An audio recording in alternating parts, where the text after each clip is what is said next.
কুফা নগরীতে এক নাস্তিক ছিল, কয় আমি মানি না, কাউরে মানি না, আমি স্রষ্টা মানি না। কেন মানো না? কয় দেখি না, মানি না। কুফার লোকেরা বলল আমাদের একজন ইমাম আছে, নাম নু'মান। কি নাম? নু'মান ইবনে সাবিত। উনি যদি তোমার সাথে তর্ক করে উনি তোমারে মানায় নিতে পারবে। সুবহানাল্লাহ। সে কয় পৃথিবীর কেউ আমারে বুঝাতে পারবে না, আমি মানি না। ঠিক আছে, তর্ক হবে। ডেট দেয়া হলো জুমাবার।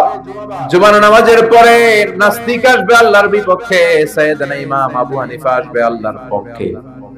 তর্ক হবে জুমার নামাজের পর। এরকম হাজার হাজার মানুষ।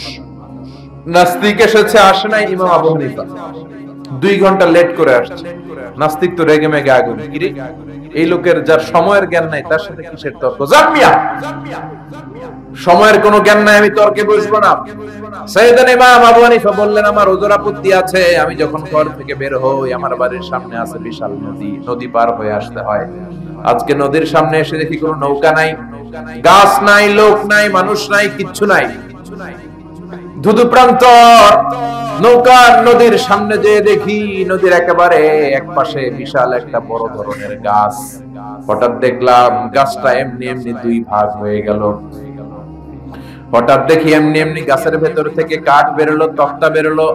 হঠাৎ দেখলাম এমনি এমনি তক্তা 2টা জোড়া লেগে নৌকা হয়ে গেল। মাঝি নাই, লগি নাই, বৈঠা নাই, মাঝি ছাড়া নৌকার মধ্যে বসলাম। মাঝি ছাড়া নৌকা আমাকে নদীর এপার থেকে টান দিয়ে ওপার নিয়ে গেল। এই প্রসিডিউরটা হতে আমার 2 ঘন্টা সময় লাগছে।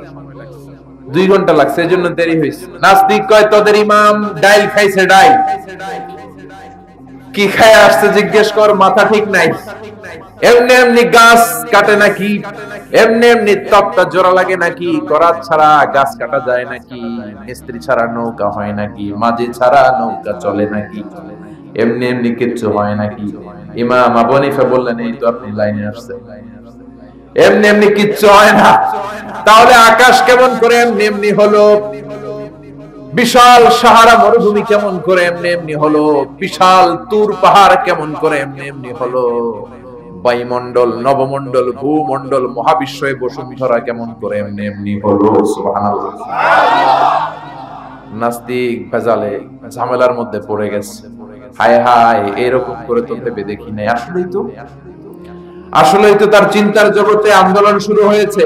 তার ঘুমন্ত বিবেককে তিনি জাগিয়ে দিয়েছেন। ইমাম আবু হানিফার কথা শুনে নাস্তিকের মধ্যে কোনো কথা নাই, মনে মনে কয় আসলেই তো আমি একটা উল্লুকা পাঠা। সাইয়েদনা ইমাম আবু হানিফাকে বললেন আমাকে মাফ করে দেন, কোনদিন এমন করে ভাবি নাই। আসলেই তো এমনি এমনি আকাশ হয় না, এমনি এমনি বাতাস হয় না, এগুলোর একজন স্রষ্টা থাকার দরকার আছে না নাই?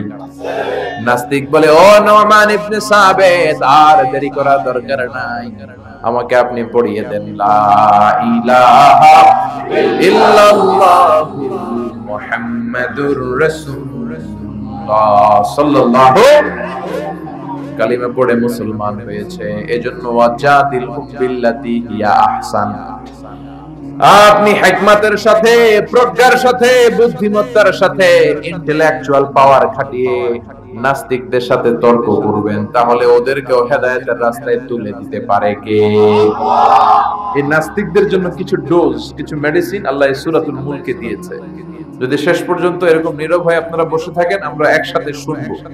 পড়েন ইনশাআল্লাহ, আর জোরে ইনশাআল্লাহ। সূরাতুল মুলক মাক্কি সূরা, আয়াত মাত্র 30টা, 29তম পারার প্রথম সূরা, রুকু আছে 2টা। কয়টা? মুলক মানে হচ্ছে ক্ষমতা, মুলক মানে পাওয়ার, মুলক মানে কিংডম, মুলক মানে অথরিটি, মুলক মানে সভরেনিটি। আল্লাহ শুরু করলেন তাবারাকাল্লাযী বিয়াদিহিল মুলকু ওয়া হুয়া আলা কুল্লি শাইইন কাদির। সুমহান সেই সত্তা যার হাতে ক্ষমতা, আর ওয়া হুয়া আলা কুল্লি শাইইন কাদির, তিনি সব কিছু করতে পারেন। তিনি কে? আল্লাহ। খেয়াল করে বুঝবেন, আল্লাহ বললেন বিয়াদিহিল মুলকু, তাবারাকাল্লাযী, সুবহান সেই আল্লাহ, বিয়াদিহিল মুলকু, তার হাতে ক্ষমতা। ক্ষমতা কার হাতে? আল্লাহ। জোরে কোন কার হাতে? আল্লাহ। নাকি আপনাদের হাতে? আপনারা তো কোন সব ক্ষমতার মালিক, আমি খায়া ফেলাম সব। সব খায় ফেলাইব। সব ক্ষমতার মালিক আমি, আমার দাপট। আল্লাহ কয় তোর কোনো দাপট নাই, দাপট কার? বিয়াদিহিল মুলকু, ক্ষমতার মালিক তিনি, আমাদের কোনো ক্ষমতা নাই। ক্ষমতার মালিক হলেন আমাদের আল্লাহ, ঠিক কিনা? কিসের আবার আমাদের ক্ষমতা? আমরা তো দুর্বল। ওয়া খুলিকাল ইনসানু দাঈফা, আমাদেরকে দুর্বল করে বানালো কে? ছোট্টবেলায় ছিলাম দুর্বল, নিজের পেশাব নিজে খেয়েছি, নিজের পায়খানা নিজে খেয়েছি। আবার 80 বছর যদি হায়াত পায়, হেও নিজের পায়খানা নিজে খায়, নিজের পেশাব নিজে খায়, ঠিক কিনা? শুধু দুর্বল না, দুর্বলের ঘরের দুর্বল, ঠিক কিনা? কেমন করে আপনার হাতে ক্ষমতা? আপনার যদি পেটের মধ্যে ব্যথা হয়, আপনার যদি ডায়রিয়া হয়, বিছানায় পড়ে গড়াগড়ি খান কি খান না? সিলাসিলি করেন কি করেন? আই মরি যাই আমারে মাফ করে দে, আসরা নাই? 5 বার ডায়রিয়া হয়েছে, 5 বার টয়লেটে গিয়েছে, আর চেহারার দিকে তাকানো যায় না। এতদিন কইতে আমার এলাকা, এখন কই আমারে মাফ করে দে। মাফ চান কি জন্য? আপনার যখন ডায়রিয়া হবে আপনি বলবেন সব ক্ষমতার মালিক আমি। কপাল পোড়া চিল্লায় এখন, ঠিক কি না? কোনো ক্ষমতা নাই। অসুস্থ হলে, দুর্ঘটনায় পড়লে, বিপদে যখন আমরা পড়ি, তখন বোঝা যায় আমাদের কত ক্ষমতা, ঠিক কিনা? এখন যদি একটা ভূমিকম্প হয়, একজনের খুঁজে পাওয়া যাবে না, সব দৌড় বাঁচার জন্য, ঠিক কিনা? নেপালে আমাদের কিছু সেলিব্রিটিরা, নায়ক নায়িকারা শুটিং এর জন্য গিয়েছে নেপালে। গত বছর নেপালের কাঠমান্ডুতে বিশাল একটা ভূমিকম্প হয়েছে না? এরা যে হোটেলে উঠছে, পরের দিন পাহাড়ের উপরে শুটিং। পাহাড়ে 10টার দিকে যখন উঠলো, উইঠা শুটিং শুরু করছে। দুনিয়াকে মজা লেলো, দুনিয়া তোমারই হ্যায়। আল্লাহকে মজা জনমের মতো লয়ে এলো, আমি খেলাতে খাইতেছি। আল্লাহ পুরো কাঠমান্ডুটাকে, শহরটাকে নাড়ায় দিলেন। পাহাড়ি শহর তো। নায়িকারা বলতেছে হঠাৎ আমরাও নাচতেছি, পাহাড়ও নাচতেছে। এরপরে আমরা নাচ থামাইলাম, দেখি পাহাড় থামায় না, পাহাড় নাচতেছে। এবার আমরা শুয়ে পড়লাম, জমিনের মধ্যে বসে পড়লাম, পাহাড় দুলতে শুরু করেছে। বুঝতে পারলাম ভূমিকম্প।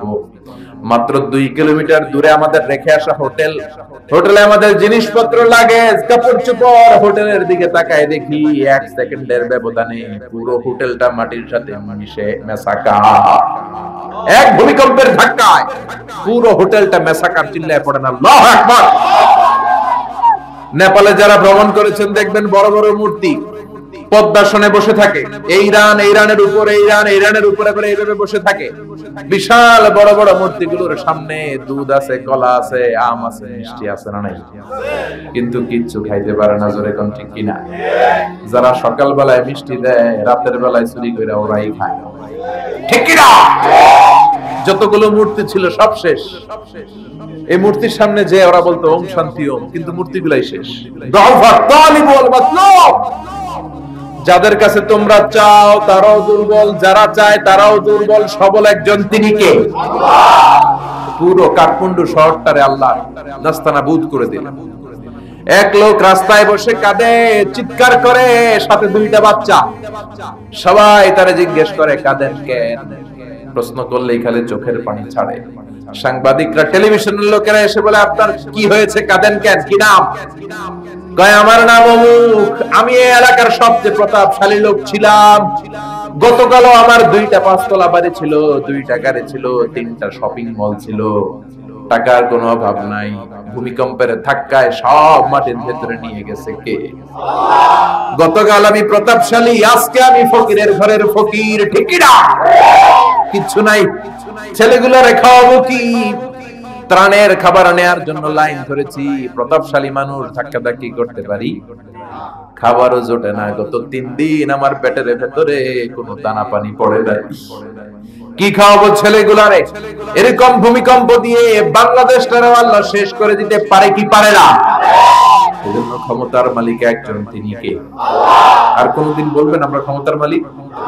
পিছন থেকে কেউ যদি বলে হুজুর সাপ, প্যান্ডেলের ভেতরে কি সাপ, ভয় লাগে?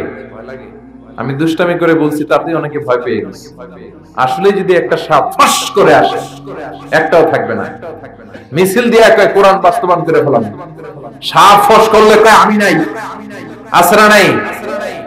বোমা হামলা যখন হয় সমাবেশের মধ্যে, সমাবেশের শুরুর দিকে গরম গরম ভাষণ সব উল্টায় ফেলাম। একটা পেট্রোল বোমা মারলে কাউরে খুঁজে পাওয়া যায়? আরে রিকশার টায়ার পাংচার হলে লোকজন লাফ দিয়ে ওঠে। আমি কত লাভ দিছি। আমি তো বিভিন্ন জায়গায় তাফসীর মাহফিলের জন্য বিভিন্ন জায়গায় যাই। গতকাল ছিল আমার কক্সবাজার, আগামীকাল ঢাকায়, পরশু কিশোরগঞ্জের। এই যে আমরা যে ঘুরি, রাতে অনেক সময় দুর্ঘটনা ঘটে, দেখি যে লরি ট্রাক গুলো পড়ে আছে, আবার ট্রাকের টায়ার পাংচার হয়ে যায়। আমি কত লাভ দিয়ে উঠছি। ড্রাইভারের জিজ্ঞেস করি আওয়াজ কিসের? হুজুর টায়ার পাংচার হয়েছে। এক টায়ার পাংচারে আফারি লাভ দিয়ে ওঠে। সবার একই দশা, দুর্বল, কোনো ক্ষমতা নাই। ক্ষমতার মালিক কে? সবচেয়ে ক্ষমতা দেখায় বর্তমানে যে বেয়াদবটা, ওর নাম কি? Donald Trump. ওর একটা ভাষণে কে যেন একটু আওয়াজ করছিল, নাকি আল্লাহু আকবার বলছিল। লাভ যে তিনটা দিছে দেখছেন আপনারা? স্পেশাল সিকিউরিটি ফোর্স এসে কয় স্যার আমরা আছি, কয় আমি তো নাই। কে আওয়াজ করলো? কয় স্যার ভিতরে ঢুকেন। তিন চারটা টাইনা ধরে ভিতরে ঢুকাইছে। একজন বিয়োগলে একটা বাঁশিতে ফুঁকিছে, আরেকজন কইছে আল্লাহু আকবার। ট্রাম্পের পায়জামা গরম করে দিছে কে? আপনি যত ক্ষমতার অধিকারী হন, বিপদে পড়লে জিকির করতে হয় একজনের, তিনি কে? এজন্য আল্লাহ বললেন তাবারাকাল্লাযী বিয়াদিহিল মুলকু ওয়া হুয়া আলা কুল্লি শাইইন কাদির। সুমহান সেই সত্তা যার হাতে ক্ষমতা। ক্ষমতা কার হাতে? আমাদের ক্ষমতা নকল ক্ষমতা, আসল ক্ষমতার মালিক কে? আমরা প্রধানমন্ত্রী হলে, প্রেসিডেন্ট হলে কোন দেশে ক্ষমতায় বসি 5 বছরের মেয়াদে, কোন দেশে বসে 10 বছরের মেয়াদে। আল্লাহ ক্ষমতায় বসছে কয় বছরের মেয়াদে? 20 বছর, 50, 100, আজীবন মেয়াদ। সুবহানাল্লাহ কইবেন না? আল্লাহ বলেন হুয়াল আউয়ালু ওয়াল আখিরু ওয়াল যাহিরু ওয়াল বাতিন ওয়া হুয়া বিকুল্লি শাইইন আলীম। আমি প্রকাশ্য, আমি গোপন, আমি প্রথম, আমি শেষ। অনাদিকাল থেকে আমি আল্লাহ ক্ষমতার চেয়ারে বসা, অনন্তকাল পর্যন্ত থাকবো। তিনি কে? আমাদের মতন আর 5 বছরের মেয়াদ না যে 5 বছর শেষ, আবার জরুরি অবস্থা, সেনা মোতায়েন, নির্বাচন, আবার আমার ভাই তোমার ভাই। আল্লাহর কি সিস্টেম? জোরে বলেন, জোরে বলেন। আমার আল্লাহর আজীবনের মেয়াদ চিল্লায় কণ্ঠ কিরা। আবার পৃথিবীর অনেক দেশের ডেমোক্রেটিক সিস্টেমে ক্ষমতায় আসতে হয়, মানে ভোটে জিতে আসা লাগে। আল্লাহ তো ভোটে জিতে আসছে নাকি? আল্লাহ ভোটে আসছে। আবার অনেক দেশের ডিক্টেটরশিপ, স্বৈরাচারী পদ্ধতিতে ক্ষমতায় বসে। আল্লাহ কি স্বৈরাচারী পদ্ধতিতে আসছে? আবার কোন দেশে মোনার্কি, রাজতন্ত্র, রাজার পোলা রাজা। আল্লাহর বাবা ছিল রাজা, এজন্য আল্লাহ রাজা। এজন্য আল্লাহ বলে খবরদার, কুল হুয়াল্লাহু আহাদ আল্লাহুস সামাদ লাম ইয়ালিদ ওয়া লাম ইউলাদ ওয়া লাম ইয়াকুল লাহু কুফুয়ান আহাদ। আমি জন্ম দেই নাই, কারো কাছ থেকে জন্ম নেই নাই, চিরকাল আমি ক্ষমতার চেয়ারে বসা। ঠিক কি না? এজন্য আল্লাহ বললেন তাবারাকাল্লাযী বিয়াদিহিল মুলকু ওয়া হুয়া আলা কুল্লি শাইইন কাদির। সুমহান সেই সত্তা যার হাতে ক্ষমতা। ক্ষমতা কার হাতে? আবার বাংলাদেশের রাজনৈতিক প্রেক্ষাপটে জোট যার বড়, ক্ষমতা তার বড়। জোরে কোন ঠিক কিনা? এদেশে জোটের রাজনীতি আছে না নাই? প্রথমে শুরু হইলো 4 দলীয় জোট, বুঝতেছেন? এরপরে কত? 14 দলীয়, তারপরে 20 দল, এবার মহাজোট, সামনে হবে মহাজোট। ঠিক কিনা? আল্লাহ তো জোটে ক্ষমতা আসছে। আল্লাহ এরকম জোট করে আসছে, কোয়ালিশন করে আসছে। আল্লাহ বলেন ওয়ালাম ইয়াকুল্লাহু শারীকুন ফিল মুলকি ওয়া কাব্বিরহু তাকবীরা। আমি আল্লাহর জোট নাই, আমি আল্লাহর শরীক নাই, আমি আল্লাহর ক্ষমতায় কোনো অংশীদার নাই। আমি একাই সব ক্ষমতার মালিক। সুবহানাল্লাহ। এজন্য কখনো বলবেন না ক্ষমতার মালিক আমরা, বলবেন ক্ষমতার মালিক কে? আবার পৃথিবীতে দেখবেন অনেক দেশে আন্দোলন করে ক্ষমতার চেয়ার থেকে নামানো যায় কি যায় না। আমি মিশরে ছিলাম 5 বছর, হোসনি মোবারক প্রেসিডেন্ট, ওরা আন্দোলন করে ওনাকে ক্ষমতার গদি থেকে নামায় ফেলছে। তো আমরাও তো একটা চমৎকার আন্দোলন করলে আল্লাহর নামায় ফেলতে পারবো না? জিনেরা যদি বলে আমরা মানুষের সাথে আছি, আল্লাহরে মানি না, পারবো? ফেরেশতারা যদি বিদ্রোহ করে তাহলে পারবো? তাহলে পারবো না, তাহলে পারবো না। আল্লাহ বলে ওয়া আন্নাকুম গায়রু মুজিজিল্লাহ,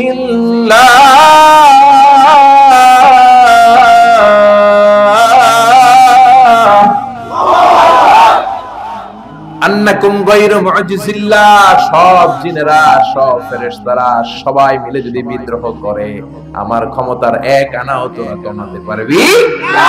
এজন্য আল্লাহ বললেন তাবারাকাল্লাযী বিয়াদিহিল মুলকু ওয়া হুয়া আলা কুল্লি শাইইন কাদির। সুমহান সেই সত্তা যার হাতে ক্ষমতা, ক্ষমতা কার হাতে? আবার দেখবেন অনেক দেশে রাজার বয়স ৮০, অনেক দেশে রাজা আছে, রাজা সুলতান ৮০-৯০, থুরথুরে বুড়া, লাঠি নিয়ে হাতে, কয় আমি আর হাইতাম ন, অবসরে যাইও, সেলফ রিটায়ারমেন্টে যাব, অবসরে যাব, স্বেচ্ছায় অবসরে গেলাম। এরকম নজির আছে না নাই? বয়সের ভারে নুজ্জ হয়ে অবসরে চলে যায়। আল্লাহর তো অনেক বয়স হয়ে গেছে, এবার একটু অবসরে যাওয়া। আল্লাহ বৃদ্ধ হয়ে গেছে? আল্লাহর কোনো ক্লান্তি লাগে? আমার আল্লাহর ঘুম হয়? আমার আল্লাহর কোনো ভয় আছে? তার কোনো লয় আছে? আল্লাহর কোনো ভয় আছে? আল্লাহ বললেন আমি অক্ষয় অব্যয়, সদা জাগ্রত, সদা সজাগ। লা তাখুযুহু সিনাতু ওয়ালা নাওম, আমার ঘুম নাই, তন্দ্রা নাই। ওয়ালা ইয়াউদুহু হিফযুহুমা ওয়া হুয়াল আলিয়্যুল আযীম। মহাবিশ্ব চালাতে যে ক্ষণিকের জন্য আমি আল্লাহর ক্লান্তি অনুভব হয় না, তিনি কে? আল্লাহ। সে আল্লাহ বললেন তাবারাকাল্লাযী বিয়াদিহিল মুলকু ওয়া হুয়া আলা কুল্লি শাইইন কাদির। সুমহান সেই সত্তা যার হাতে ক্ষমতা, ক্ষমতা কার হাতে? নাকি আপনাদের হাতে, নাকি প্রধানমন্ত্রীর হাতে, নাকি প্রেসিডেন্টের হাতে? প্রেসিডেন্টেরও ক্ষমতা নাই, উনি তো প্রাণ ভিক্ষা দেয়, ওনার তো অনেক ক্ষমতা। হ্যাঁ, আরে ওনারও প্রাণ ভিক্ষা দিতে পারে কে? এজন্য সব ক্ষমতার মালিক কে? আর কোনদিন বলবেন সংসারের লোকেরা যে সকল ক্ষমতার উৎস জনগণ? সকল ক্ষমতার উৎস কে? আমরা বললাম আল্লাহ, বুঝলাম আপনি ক্ষমতার মালিক, আর কিসের মালিক বলেন? আল্লাহ বললেন আল্লাযী খালাকাল মাউতা ওয়াল হায়াতা লিয়াবলুয়াকুম আইয়ুকুম আহসানু আমালা ওয়া হুয়াল আজিজুল গফুর। আমি জীবনের মালিক, আমি মরণের মালিক। জীবন দেয় কে? মরণ দেয় কে? প্রাণ ভিক্ষা দেয় কে? নাকি রাষ্ট্রপতি? কইবেন না এগুলো? কইবেন? প্রাণ ভিক্ষা দিতে পারে কে? আবার আল্লাহ বললেন জীবন মরণের মাঝখানে তোমাদেরকে আমি রূহ দিলাম। এই রূহ কেউ দেখে নাই, রূহকে ছুঁতে পারে নাই, ধরতে পারে নাই। রূহুর সাইজ কত, ওজন কত, কালার কি জানেন আপনি? দেখছেন কেউ? রূহ দেখা যায় না। আমার দাদা মরে গেল, দাদি মরে গেল, আমরা পাশে বসা, উড়াল দিল রূহ। নানা মরে গেল, নানি মরে গেল, পাশে বসা, উড়াল দিল রূহ। কোন দিক দিয়ে বের হলো, কেমন করে বের হলো, সাইজ কতটুকু, ওজন কতটুকু দেখা যায়? আওয়াজ করে বলবেন দেখা যায়। আল্লাহ বলেন কিয়ামত পর্যন্ত রূহ নিয়ে গবেষণা করলেও তোরা খুঁজে পাবি না, কারণ তোদের জ্ঞান হলো লিমিটেড, সীমিত। আনলিমিটেড জ্ঞান একজনের, তিনি কে? এজন্য মক্কার কাফিররা বলল মুহাম্মদ রূহ কারে বলে, আমাদেরকে বলো। বিশ্বনবী বলতে পারে না, কারণ বিশ্বনবী মন গড়া বলে না। আল্লাহ যখন শিখিয়ে দেন, আল্লাহর শেখানো কথাগুলো বিশ্বনবী বলে। জোরে কোন ঠিক কিনা? বিশ্বনবী আকাশের দিকে তাকিয়ে আছে, সাইয়েদনা জিবরাইল কোরআনের আয়াত নিয়ে এসে বললেন ও নবী আপনি বলে দেন কুলির রূহু মিন আমরি রাব্বি ওয়া মা উতিতুম মিনাল ইলমি ইল্লা কালিলা। পড়েন আল্লাহু আকবার। রূহ হলো আল্লাহর আদেশ। জোরে বলেন কার আদেশ? এই রূহ ঢুকে কার আদেশে? বের হয় কার আদেশে? এই রূহ কেমন আমরা কি দেখতে পারবো নাকি? বানাতে পারবো নাকি? আমরা সুফিয়া বানাতে পারবো? আমরা রোবট বানাতে পারবো কিন্তু রুহু বানাতে পারবো? সুফিয়া পাস নাই। আহা, আবার সৌদি আরব নাকি সিটিজেনশিপ দিছে, সব বাইরে থেকে কন্ট্রোল করে। কি হাস্যকর বিষয়! আরে আমাদের বুয়েটের ছাত্ররা এর চেয়ে ভালো রোবট বানাতে পারে, জোরে বলো ঠিক কি না? পুরো জাতির জন্য লজ্জা, চুয়েটের জন্য লজ্জা, রুয়েটে যারা পড়ো তোমাদের জন্য লজ্জা, বুয়েটের জন্য লজ্জা। বিদেশ থেকে রোবট আনার দরকার।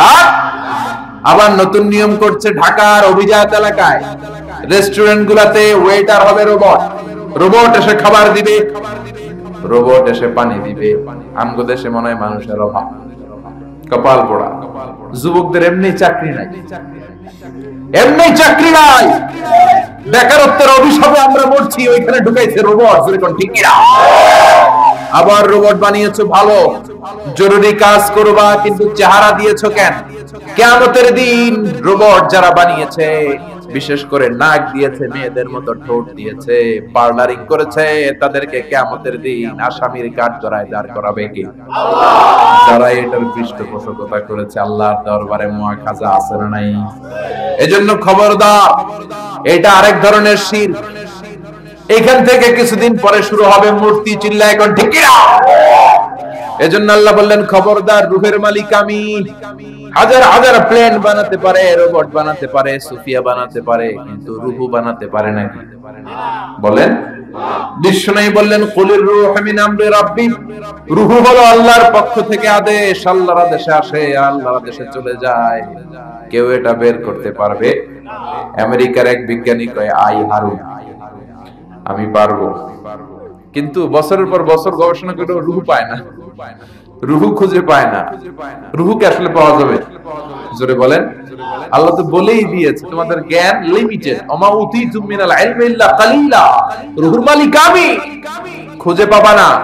সে কয় আমি পামু, রূহু আমি ধইরা ছাড়ু, রূহু আমি আবিষ্কার করে ছাড়ু, নোবেল প্রাইজ আমি পাবো, নোবেল লরেট। কিন্তু গবেষণা করে মরা মানুষের পাশে বৈশা থাকে সারা রাত, হঠাৎ মরা মানুষ মইরা বেশকি দেয়, কিন্তু রূহু খুঁজে পায় না। সুবহানাল্লাহ পড়েন।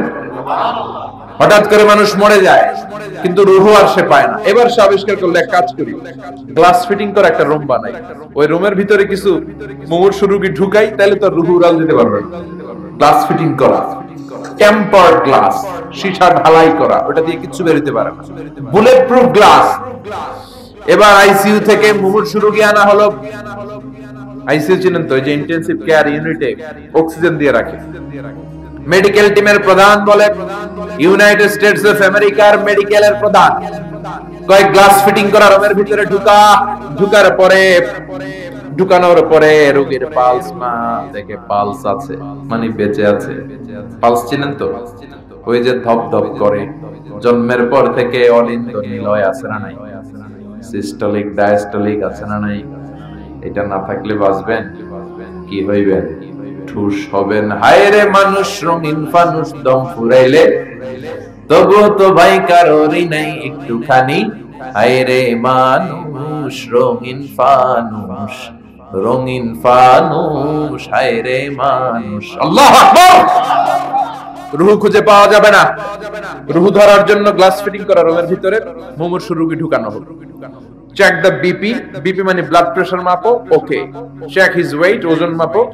ওজন স্কেলে শোয়ানোর পরে মুমূর্ষু রোগীটার ওজন দেখা গেল 80 কেজি। কয় কেজি? সবাই বলেন কয় কেজি?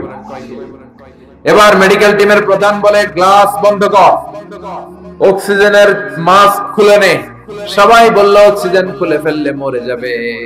মেডিকেল টিমের প্রধান কয় মরু, না মরলে রূহু পামু কেন? আমার রূহু লাগবে। কি লাগবে? সবাই বলেন। মাস্ক খোলা হলো, ছটফট করতে করতে লোকটা মরে যায়। এবার লাশ বের করা হলো। বের করার পরে বিপি চেক করে, মানে ব্লাড প্রেসার। মরার পরে আর থাকে? ধাক্কাটা থাকে, কিন্তু ওজন থাকে কি থাকে না? টিমের প্রধান বলল ওজন চেক কর। ওজন স্কেলে শোয়ানো হলো। মরার আগে ওজন ছিল কয় কেজি? এখন ওজন দেয়া দেখে হয়ে গেছে 78 কেজি। কয় কেজি? কমছে কয় কেজি? টিমের প্রধান কয় পাইছি। কি পাইছেন? কয় ওইডা। কয় কোনডা? কয় রূহু। কেমনে পাইলেন? তাই মরার আগে ছিল 80 কেজি, মরার পরে 78 কেজি, তার মানে কমছে 2 কেজি। যেইটা উড়াল দিছে ওইটাই 2 কেজি, ওইটাই রূহ পেয়েছে, আমি পেয়েছি। কিন্তু বিজ্ঞানীদের নিয়ম হচ্ছে একটা এক্সপেরিমেন্ট করে আপনি ফাইনাল জাজমেন্ট দিতে পারবেন, আরো নমুনা সংগ্রহ করতে হবে। আর একটা মুমূর্ষু রোগী ঢুকা, বিপি চেক কর, বিপি আছে, ওজন মাপ, ওজন 70 কেজি। দ্বিতীয় মুমূর্ষু রোগীটার ওজন কয় কেজি? কথা কয় না, কথা কয় না, কয় কেজি? 70 কেজি। ওইটারও মুখোশ খুলে ফেলা হলো। অক্সিজেনের অভাবে ওই লোকটাও মরে যায়। মরা লাশ বের করার পরে কয় চেক দা বিপি, বিপি মাপ, কয় বিপি নাই, মরে এটা ভূত হয়ে গেছে। এবার ওজন মাপ, মরার আগে ওজন ছিল 70 কেজি, এবার মরার পরে ওজন দিয়া দেখে হইছে 71 কেজি। কই যাইবে এখন? কোন দিকে দৌড় দিব? আগেরটা ছিল 80, মরার পরে 78, 2 কেজি কমেছে। তার মানে রূহ উড়াল দিয়েছে, রূহুর ওজন ছিল 2 কেজি। এইটা মরার আগে 70 কেজি, মরার পরে হয়ে গেছে 71 কেজি। বাড়লো কেমনে?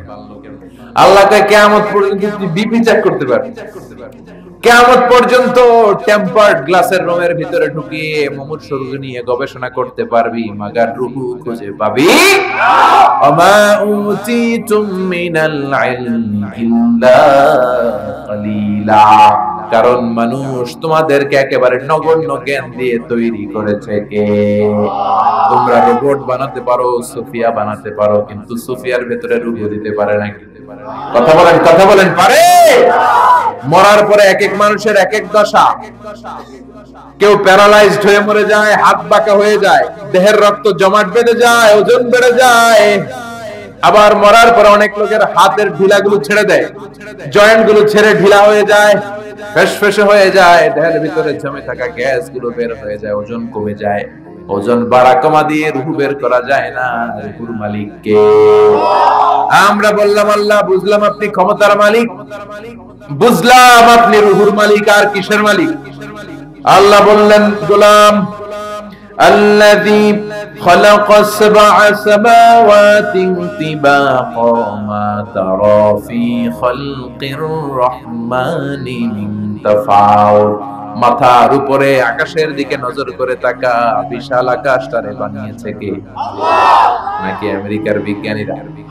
বানিয়েছে কে? 7 স্তরে তিনি বানালেন। আবার বললেন আল্লাযী وَلَقَدْ زَيَّنَّا السَّمَاءَ الدُّنْيَا بِمَصَابِيحَ وَجَعَلْنَاهَا رُجُومًا لِلشَّيَاطِينِ। এই 7 আকাশকে আমি একটার চেয়ে একটা বড় করে বানালাম। প্রথমে বানালাম প্রথম আকাশের মহাশূন্য, তারপরে প্রথম আকাশ, তারপরে দ্বিতীয় আকাশের মহাশূন্য, তারপরে দ্বিতীয় আকাশ। একটার চেয়ে একটা বড় না ছোট? কথা বলেন, বড় না ছোট? কত বড়? বিশ্বনবী বললেন, হাতের আংটি যদি মরুভূমিতে ফেলে দাও, মরুভূমির তুলনায় তোমার হাতের আংটি যত ছোট, আল্লাহর দ্বিতীয় আকাশের তুলনায় প্রথম আকাশটা ঠিক তত ছোট। প্রথম আকাশের চেয়ে দ্বিতীয় আকাশ বড়, তার চেয়ে তৃতীয় আকাশ বড়, তার চেয়ে চতুর্থ, পঞ্চম, ষষ্ঠ, সপ্তম, তারপরে সিদরাতুল মুনতাহা বড়, সিদরাতুল মুনতাহার উপরে কোরআনের বাড়ি লৌহে মাহফুজ বড়, তার উপরে বাইতুল মামুর বড়, তার চেয়ে আল্লাহর আরশ বড়, আরশের চেয়ে কুরসি বড়, তার উপরে 70,000 নূরের পর্দা বড়, আর সবচেয়ে বড় হলো আল্লাহু আকবার, আমার আল্লাহ সবচেয়ে বড়। ঠিক কি না? এই 7 আকাশের এত উপর থেকে গোটা বিশ্বের সব নিয়ন্ত্রণ করে কে? সপ্ত জমিনের নিচে অমাবস্যার অন্ধকারে কোন পিপিলিকা যদি গুটি গুটি পায়ে হেঁটে যায়, পিপিলিকার পায়ের আওয়াজটাও শুনতে পায় কে? আল্লাহ বললেন 7 করে বানিয়েছি আকাশ।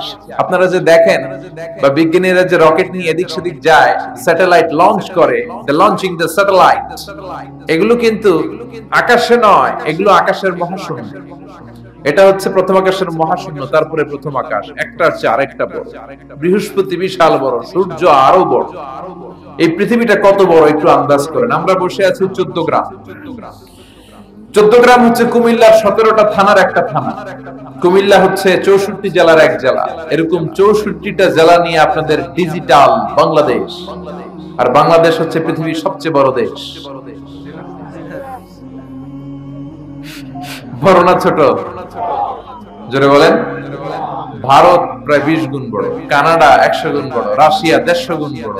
এরকম 200টা দেশ মিলে পৃথিবীর 30 ভাগ মানে স্থল, বাকি 70 ভাগ শুধু হানি আর হানি, মানে পানি আর পানি। 30 ভাগ স্থল, 70 ভাগ জল, এই মিলে আমাদের পৃথিবী। সৌরজগৎ নিয়ে যারা কিছু পড়াশোনা করেন দেখবেন বৃহস্পতি নামে একটা গ্রহ আছে, অনেক বড়, পৃথিবীর চেয়ে বিশাল বড়। তারপর যে সূর্যের আলো পান, এটা নাকি পৃথিবীর চেয়ে 13 লক্ষ গুণ বড়। সুবহানাল্লাহ বাড়িতে যে চিল্লায় পড়েন না সুবহানাল্লাহ। এই 13 লক্ষটা পৃথিবী সূর্যের মধ্যে রাখার জায়গা আছে না নেই? সূর্যই কি বড় তারা? না, ব্যাটেলজিউস নামে এক তারা আছে যে সূর্য পৃথিবীর চেয়ে 13 লক্ষ গুণ বড়। ওই ব্যাটেলজিউস তারা ওই সূর্যের চেয়ে 33 কোটি গুণ বড়। এরপরে আছে আলফা সেন্ট্রাই এ, আলফা সেন্ট্রাই বি, গুগলে সার্চ দিয়ে দেখবেন এটা ক্যারিনা, ব্যাটেলজিউস, এরকম বিশাল বিশাল রাতের বেলা তারার মেলা। আমরা যে দেখি ছোট্ট এরকম বালুর মতো মনে হয়, আসলে কি এত ছোট? আকাশ দিয়ে যে 500 জন লোক নিয়ে প্লেন উড়ে যায়, মনে হয় যেহেতুটুকু আমি ঘাপটি মেরে ধরবো, আসলে কি ধরতে পারবে? বিশাল বড়। চিল্লা এখন ঠিক কিনা? আল্লাহ বললেন এক একটার চেয়ে এক একটা বড় বানিয়েছি। আপনাদেরকে আন্দাজ করার জন্য আমি আপনাদেরকে এখন নিয়ে যাব পৃথিবীর থেকে সবচেয়ে কাছের যে তারা, ওই তারাটাতে আমরা শীতকালীন পিকনিক করবো। এখন কারা কারা আমার সাথে যাবেন? হাত তুলে। সবাই যাবেন? ওরে আল্লাহ, এখানকার লোক অনেক সাহসী, 14 গ্রামের লোকজন সাহস বেশি। আলহামদুলিল্লাহ করবেন না? তো পৃথিবী থেকে সবচেয়ে কাছের তারার নাম হচ্ছে প্রক্সিমা সেন্ট্রাই। এই তারাতে আমরা শীতকালীন পিকনিক বনভোজন করব। যারা হাত তুলছেন তারাই যেতে পারবেন, বাকিদের নেওয়া হবে। এখন হাত তুলে লাভ নেই, আগে হাত তোলা হয়ে গেছে। তো আমরা যে যাব, কি দিয়ে যাব? প্লেন দিয়ে যাবেন? হুজুর না, প্লেন দিয়ে যাওয়া যাবে না, কারণ যে মাধ্যাকর্ষণ শক্তি আছে এই বলয়টা ভাঙতে প্লেন দিয়ে ভাঙা যায় না, রকেট লাগে, তাও দ্রুতগামী রকেট। নীল আর্মস্ট্রং যে রকেটটা দিয়ে চাঁদে নেমেছে, নাম হচ্ছে অ্যাপোলো 11। এটা ঘন্টায় সেকেন্ডে চলে 11 কিলোমিটার বেগে, মিনিটে চলে 660 কিলোমিটার বেগে, ঘন্টায় চলে 39,000 কিলোমিটার বেগে। যারা আপনারা হাত তুলেছেন, আমরা এইটা দিয়ে পিকনিকে যাব। যাবেন? যাবেন? সাহস আছে?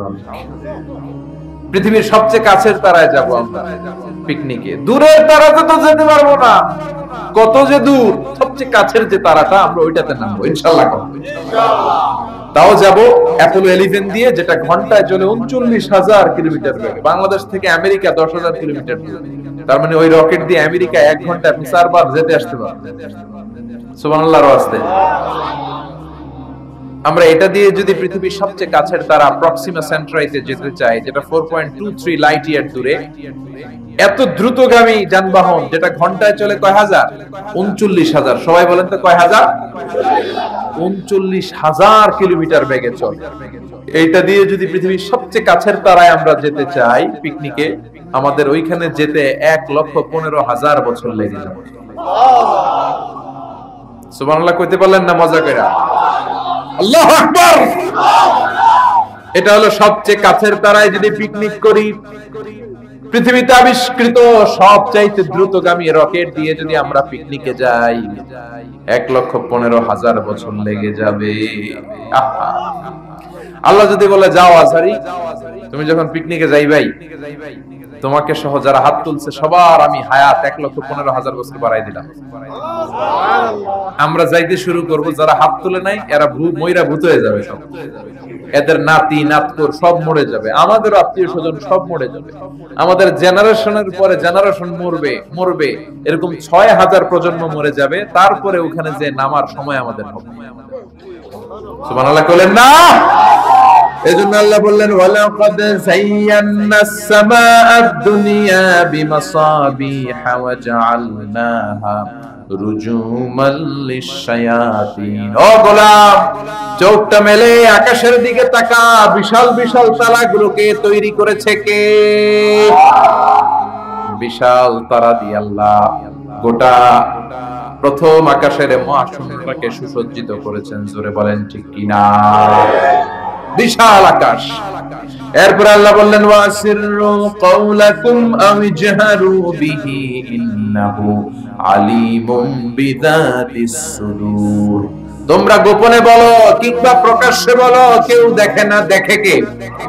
কেউ যেটা শোনে না শোনে কে? কেউ যেটা বুঝে না বুঝে কে? কেউ যেটা পারে না পারে কে? পুলিশের চোখকে ফাঁকি দেয়া যায় কি যায় না?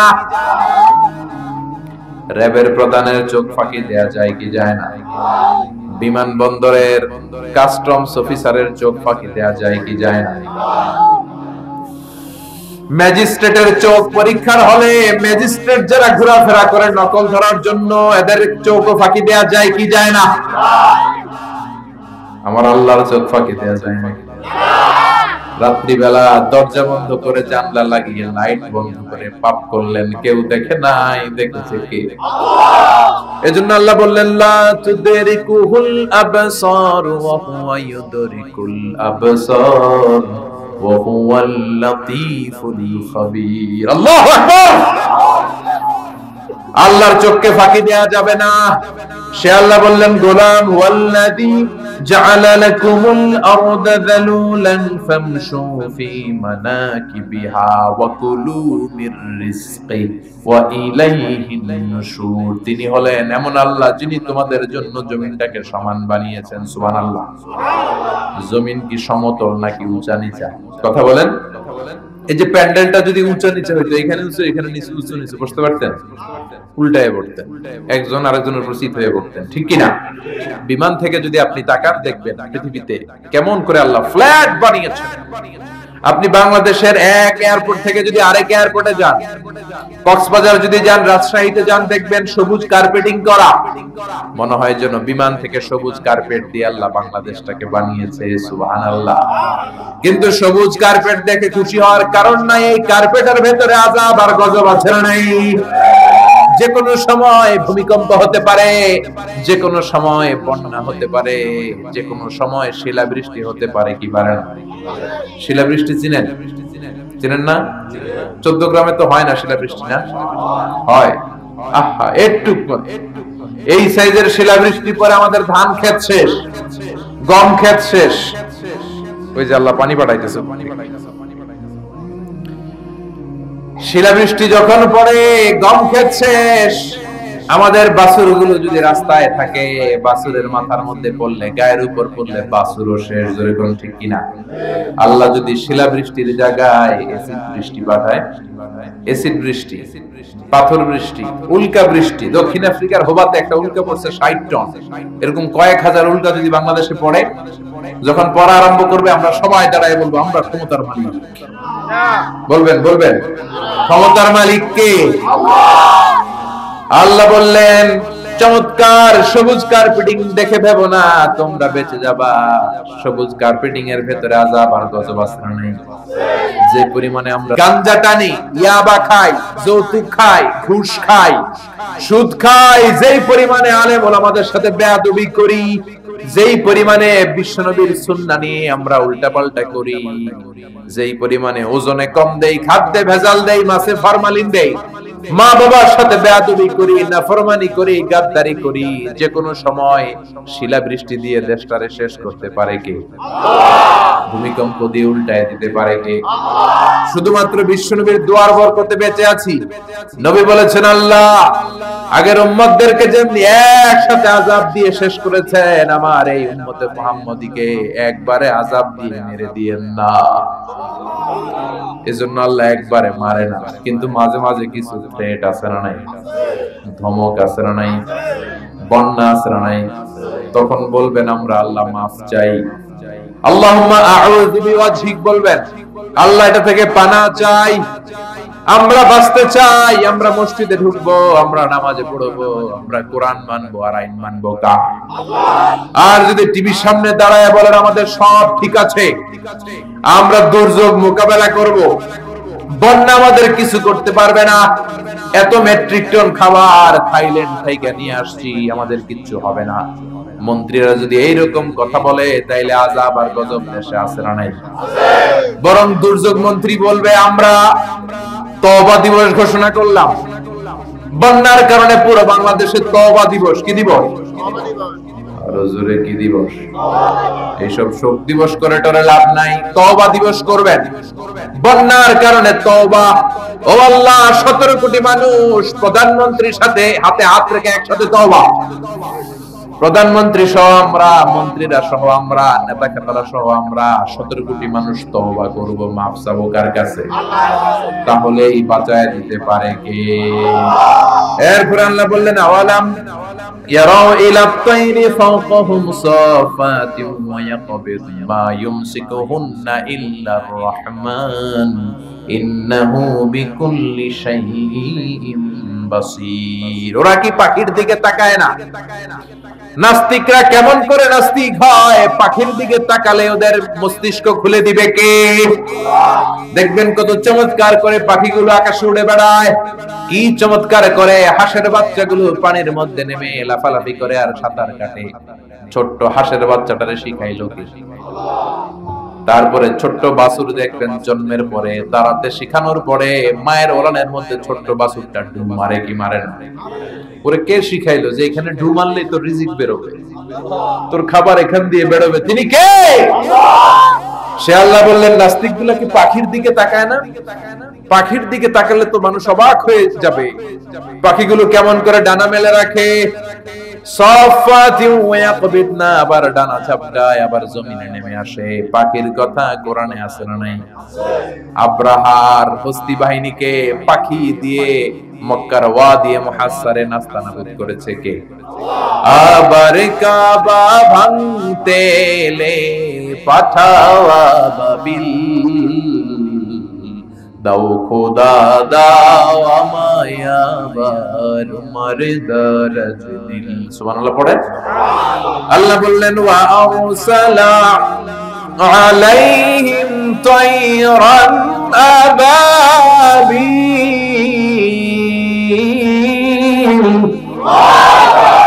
লোহিত সাগরের উপর থেকে ঝাঁকে ঝাঁকে পাখি পাঠিয়ে আব্রাহার বাহিনীকে ধ্বংস করে দিল কে? ওই আল্লাহ আজও আছে না নাই? কি ক্ষমতা আগের চেয়ে কমে আসছে? আগের চেয়ে একটু দুর্বল হয়ে গেছে? আল্লাহ বললেন, আমি সাইজ করে দিলাম আব্রাহার বাহিনীকে। আবার সুলাইমান নবীকে স্পেশাল একটা পাখি দিলাম। সুলাইমান নবীর সিংহাসন উড়ে, পাখিটা উড়ে। সুবহানাল্লাহ। কি নাম ওই পাখি? কি নাম? মাশাআল্লাহ। এই দেশের মানুষদের ইসলামের সাধারণ জ্ঞান অনেক বেশি। ওয়াজ মাহফিল যে কত বড় ইউনিভার্সিটি আপনি কল্পনাও করতে পারবেন না। পৃথিবীর কোন দেশে এগুলা নাই। এই তাফসীর মাহফিল কোথাও নাই, পৃথিবীর কোথাও নাই। আমি তো অনেকগুলো দেশ ঘোরার সুযোগ হয়েছে, নাই। আর যেগুলো ঘুরি নাই, অনেক বন্ধু বান্ধব আছে, তাদের কাছ থেকে শুনি, কোথাও নাই। ওখানে কনফারেন্স হয়, QA session, questioning answering session হয়, আলোচক দাঁড়ায়, প্রশ্ন করে, উত্তর হয়, শেষ। কিন্তু শীতের মাঠে এরকম তাফসীরুল কোরআন পৃথিবীর কোথাও হয় না। শীতের মাঠে মুফাসসিরে কোরআনের হাতে হাত রেখে কালিমা পড়ে মুসলমান হয়, এরকম বিশ্বে কোথাও হয় না। যেরকম ঠিক কিনা? এই জন্য তাফসীর মাহফিলগুলোকে আমাদেরকে ক্লাসের মতো মনে করতে হবে। এখান থেকে যে ইনফরমেশন, মেসেজ গুলো নিয়ে যাব, সারা বছর আমল করার দরকার আছে না নাই? আল্লাহ হুদহুদ পাখি দিলেন। এই পাখির চোখের পাওয়ার ছিল, জুমিং পাওয়ার ছিল বেশি। এই পাখির কাজ ছিল উপরে দাঁড়িয়ে জমিনের কত ফিট নিচে মিষ্টি পানি পাওয়া যায় সুলাইমান নবীকে রিপোর্ট করে দিতেন। তাকাতেন, নজর করে রিপোর্ট। যেরকম সুবহানাল্লাহ। আবার জান্নাতে যারা ঢুকবে তাদেরকে পাখির ভুনা গোশত খাওয়াবে কে? ওয়া লাহমি তাইরিম মিম্মা ইয়াশতাহুন। যারা জান্নাতে ঢুকবে ফেরেশতারা, হুর গিলমানরা ট্রের মধ্যে পাখির গোশত নিয়ে দাঁড়িয়ে থাকবে। কোন সুবহানাল্লাহ।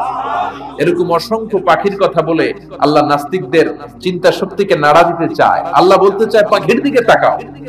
পাখি কি সুন্দর করে উড়ে বেড়ায়। পাখির দিকে নজর করলে পাখির আল্লাহরে খুঁজে পাবে। চিন্তা এখন ঠিক না? এজন্য আল্লাহ বললেন, আওয়াম ইয়ারাউ ইলা তাইর, পাখির দিকে কি ওরা তাকায় না? পাখি নিয়ে গবেষণা করে মানুষ প্লেন বানিয়েছে। পাখিকে আরবিতে বলে তয়র। সমস্যার মাদ্রাসার যারা টিচার আছেন বলেন, পাখির আরবি কি? তয়র। তাই না?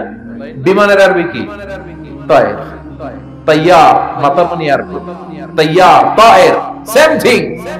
তার মানে পাখি আরবিও যা, বিমান আরবিও তা। সুবহানাল্লাহ পড়েন। পাখি যখন উড়ে বিমানের মতোই উড়ে, বিমান যেমনি উড়ে পাখিও তেমনি উড়ে। Birds an aircraft, rocket and plane maintain the same flying mechanism while flying. পাখি আর বিমান যখন উড়ে একটা সিস্টেম মেইনটেইন করে উড়ে। এজন্য পাখি নিয়ে রিসার্চ করে বিমানের আবিষ্কার করেছে, কিন্তু আমরা করতে পারি না। করেছে ইহুদিরা, করেছে খ্রিস্টানেরা। আমরা আছি তুই 4 কারণে কাফের, তুই 10 কারণে কাফের, তোর 14 গোষ্ঠী কাফের। এই কাফের মারা গেলে যেখানে কবর দেয়া হবে, ওই কবরে যে ঘাস উঠবে, ওই ঘাস যে গরু খাবে আর ওই গরুর যে দুধ খাবে, ও কাফের। এরকম আছে না নাই? আমরা কথায় কথায় বলি জাহান্নামী, কথায় কথায় বলি কাফের। বিষ্ণু বললেন খবরদার, কাউকে যদি তুমি কাফের বলো তোমারে কাফের বানায়া দিবে কে? আমরা আছি ফতোয়া দেয়া নিয়ে ব্যস্ত, কোন আবিষ্কার আমাদের হাতে নাই, সব বিজাতিদের হাতে। উইলভার রাইট or will write, দুই ভাই এই প্লেন বানিয়েছে। অনেক দিনের সাধনা ওদের। পাখি আকাশে উড়ে, আমরা উঠতে পারি না। এই কিউরিসিটি থেকে আপনার পৃথিবীর সব আবিষ্কার, যত ডেভেলপমেন্ট, যত উন্নতি, সব মানুষের কিউরিসিটি। আপনার মধ্যে যদি উৎসাহ না থাকে, আপনার মধ্যে যদি প্রশ্ন না থাকে, কৌতূহল না থাকে, আপনি কোনো উন্নতি জীবনে করতে পারবেন না। জোরে কোন ঠিক কি না? ওরা শুধু গবেষণা করে, চিন্তা করে। পাখি উড়ে, আমরা উঠতে পারি না কেন? এখন আমরা পাখির চাইতে আরো জোরে উড়ি প্লেনে। জোরে কোন ঠিক কি না? পাখিরে আমরা হারাই দিচ্ছি। এই দুই ভাই প্লেন আবিষ্কার করলো 1903 সালে ইউনাইটেড স্টেটস অফ আমেরিকাতে। এখনকার মতো এরকম চমৎকার প্লেন, এয়ারপোর্ট কিচ্ছু ছিল না। ছোট্ট একটা ইঞ্জিন দিয়ে, একটা পাখা দিয়ে এরা উড়াইতে শুরু করছে। কিছুক্ষণ উইরা থপাস করে পড়ে, হাত ভাঙে, পা ভাঙে, তারপরও হাল ছাড়ে না। তারা চ্যালেঞ্জ নিয়েছে যে কোরআনে পাখি নিয়ে গবেষণা করার কথা বলা হয়েছে, নিশ্চয়ই এই গবেষণার ভিতরে আমাদের জন্য কল্যাণ আছে না নাই? আমরা হিন্দি সিনেমা নিয়ে ব্যস্ত, জি বাংলা স্টার জলসা নিয়ে ব্যস্ত, ওরা আছে গবেষণা নিয়ে ব্যস্ত। জোরে কোন ঠিক কিনা? গবেষণা করতে করতে দুই ভাই চলে গেল ফ্রান্সে, ইউরোপের একটা দেশ। ওখানে যে ফ্রান্সের এক রাজার অর্থায়নে বানিয়ে ফেললো প্লেন, পৃথিবীর প্রথম যে প্যাসেঞ্জার প্লেন এক শহর থেকে আরেক শহরে নেমেছে, এটা হচ্ছে ইউরোপের ফ্রান্সে। জোরে কোন আল্লাহু আকবার। পূরণ হয়ে গেল মানুষের স্বপ্ন, এখন মানুষও উড়ে, তবে পাখির গতিতে না, পাখির চেয়ে দ্রুত গতিতে। জোরে কোন ঠিক কি না? এজন্য পাখি নিয়ে গবেষণা করতে আল্লাহ বলেছেন হাজার রকমের পাখি আমি বানিয়েছি। জোরে কোন ঠিক কি না? কত ধরনের পাখি যে আল্লাহ বানিয়েছেন। নর্থ আমেরিকাতে একটা পাখি পাওয়া যায়, এটার নাম হচ্ছে হামিং বার্ড, পৃথিবীর সবচেয়ে ছোট পাখি। এই পাখিটা যখন বড় হয়, এটার সাইজ হয় মাত্র 3 ইঞ্চি 4 ইঞ্চি, এরকম সাইজ হয়, এত ছোট্ট পাখি। এই পাখিটা প্রতি সেকেন্ডে টানা ঝাপটায় 80 বার। পৃথিবীর সব পাখি সামনের দিকে উড়ে, এই হামিং বার্ড সামনেও উড়ে, পিছনের দিকে উড়ে। চিল্লায় কোন সুবহানাল্লাহ। আল্পস পর্বতমালার পাশে আলপিন সুইফট বার্ড আছে। সুইফট বার্ড, এই পাখিটা একবার আকাশে উড়া শুরু করলে টানা 8 মাস আকাশে উঠতেই থাকে, জমিনে নামে না। আবার জমিনে একবার নামলে কিছুক্ষণ কাজ সেরে আবার উড়াল দিলে আবার শূন্যে 8 মাস।